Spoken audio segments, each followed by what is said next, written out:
એક બ્રાહ્મણ પતિ પત્ની છે જેનું નામ છે બિદુંગ અને ચંચુલા.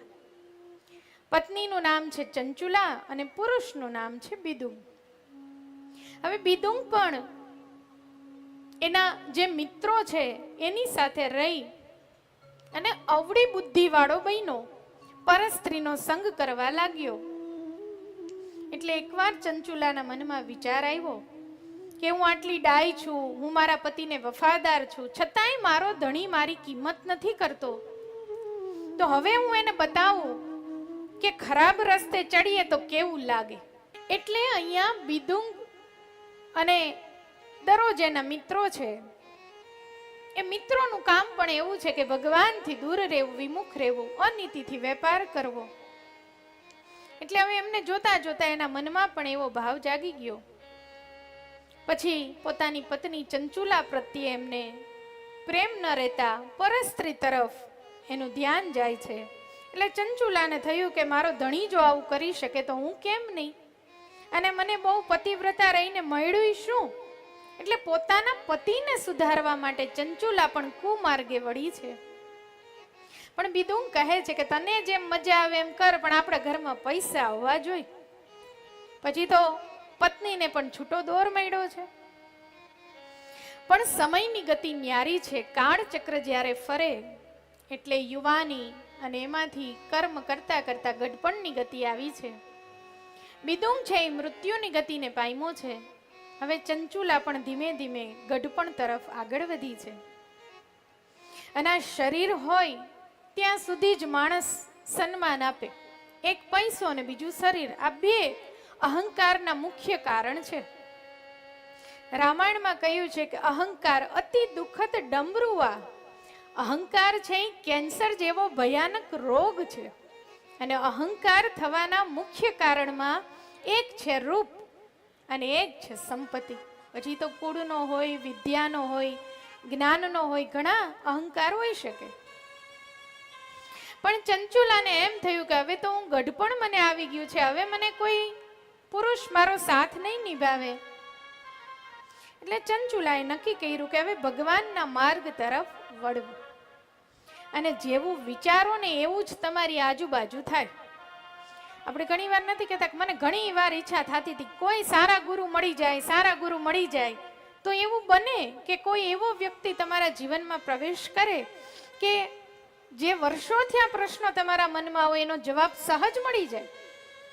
એટલે વિચારમાં બહુ તાકાત છે. બને તો સારું જ વિચારવું. આપણા ગઈઢાઓ વડવાઓ કહી ગયા કે બોલવું ને વિચારવું સારું. વિચાર ઉપર તો આખી દુનિયા છે. વિવેકાનંદજીનું એક પુસ્તક છે વ્યક્તિત્વનો વિકાસ. એમાં વિવેકાનંદજીએ બહુ સરસ પોતાનો અનુભવ લખ્યો છે કે હું પહેલા ચમત્કારમાં ન માનતો, પણ પછી આધ્યાત્મ જગતમાં આગળ વધતા હું કાશ્મીરમાં એક એવા સંતને મળ્યો.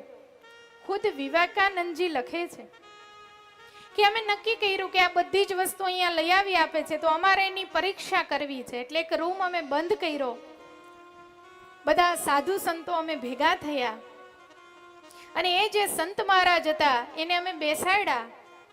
એની પાસે કોઈ વસ્ત્ર નહીં, ખાલી પોતાના શરીરને ઢાંકી શકે ગુપ્ત અંગોને એટલા જ વસ્ત્ર. અને પછી અમે એને કહ્યું કે તમે જેટલી પણ જાતના ગુલાબ હોય એ ગુલાબને તમે અહીંયા મંગાવી દો, કારણ કે એની બહુ પ્રસિદ્ધિ હતી. પછી તો એ સાધુએ પલાઠી વારીને મનોમન પોતાની આંખો બંધ કરી અને આખો રૂમ છે એ પેક છે, બધા દરવાજા બંધ છે, પણ એ મહાત્માએ જેવી આંખો બંધ કરી અને પોતાની સાધનામાં ગયા કે પછી જાણે આમ આકાશમાંથી ફૂલોનો ઢગલો થતો હોય એમ એક પછી એમ બધી જાતના ફૂલોનો ત્યાં વરસાદ થવા માંડ્યો. સ્વામી વિવેકાનંદ લખે છે કે અમે વિચારવા લાગ્યા કે આ બધું બંધ છે અને અચાનક આ બધું ક્યાંથી આવ્યું, અને આટલી જ ક્ષણમાં આટલા બધા, કારણ કે અમે જે પરીક્ષા કરવાના હતા એ તો એને ખબર નહોતી. તો આ આકાશમાંથી આ દિવાલમાંથી પડે છે કેમ? અને પછી જેમ જેમ હું આધ્યાત્મમાં આગળ વધ્યો, ગુરુની મને કૃપા થઈ, ત્યારે મને સમજાણું કે કે આ સમગ્ર તાકાત છે એ ચમત્કારમાં નથી, પણ સમગ્ર તાકાત છે એ વિચારમાં છે.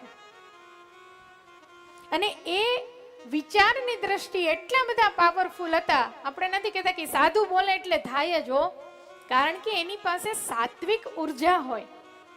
આપણે નથી કહેતા કે અમારા ગુરુ મહારાજ છે ને કહે એટલે થઈ જ જાય, કારણ કે એની પાસે એટલી સાત્વિક ઉર્જા છે. તમારું તો તમે ખુદ ન માનો, તમે એમ કહો કે આજથી ફાંકી મૂકી દીધી, પણ કલાક પછી પાછું ફાંકીમાં ધ્યાન જાય. હવે તમે તમારી વાત નથી માનતા ભલામણા, તો સમાજ કે આ ઈશ્વર કે સાત્વિક વિચાર ક્યાંથી આવી શકે? સમગ્ર તાકાત વિચારની છે. તમારા વિચાર જેટલા પ્રબળ એટલી તમારી ઉર્જા પ્રબળ બને.